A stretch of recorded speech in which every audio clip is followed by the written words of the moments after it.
Doğu Türkistan'ın yer zenginliği Çin'i zengin etmeye devam ediyor. Ulusal İstatistik Bürosu'ndan yapılan açıklamaya göre Doğu Türkistan'ın yer zenginlikleri bu yılın başında bulunan altın ve kömür madenlerinin ardından Çin'de ilk çeyrek gayri safi yurt içi hasılat artışı bir önceki yılın aynı dönemine göre %6.4 ve bir önceki çeyreğe kıyasla %1.4 oldu.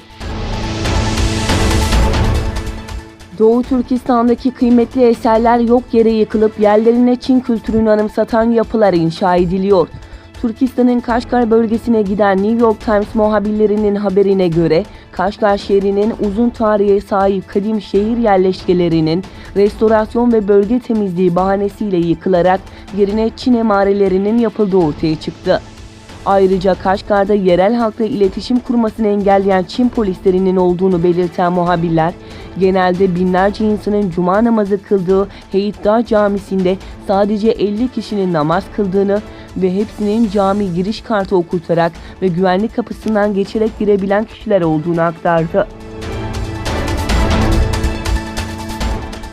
Çin Halk Kurtuluş Ordusu Hava Kuvvetleri Sukhoi Su-35 Flanker-I çok amaçlı avcı jetinin son partisini Rusya Federasyonu'ndan teslim aldı.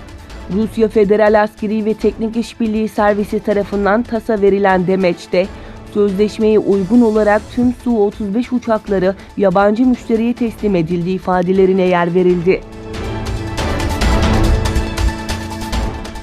Eski Peru Devlet Başkanı Alan Garcia'nın polis tarafından tutuklanmadan önce kendisini tabancayla vurduğu bildirildi. Açıklamada Garcia'nın durumunun ağır olduğu belirtildi. Rüşvet almakla suçlanan Garcia için mahkeme tarafından tutuklama kararı çıkarılmıştı. Garcia hakkındaki suçlamaları reddediyordu.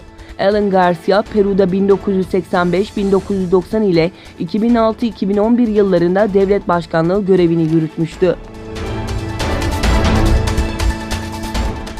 Libya'da General Halife Hafter'ın başkent Trablus'u ele geçirmek için saldırı emri vermesinden yaklaşık 2 hafta sonra Ulusal Mutabakat Hükümeti'ne bağlı birlikler tüm cephelerde karşı saldırıya geçmeye başladı. Bölgede Ulusal Mutabakat Hükümeti'ne bağlı güçler ile Hafter'a bağlı güçler arasında vurkaç taktiğine dayalı çatışmalar devam ediyor. Avrupa Birliği üyesi 28 ülke, Sudan'da yönetimin hızla tam yetkiye sahip olacak şekilde sivil geçiş hükümetine aktarılması çağrısında bulundu.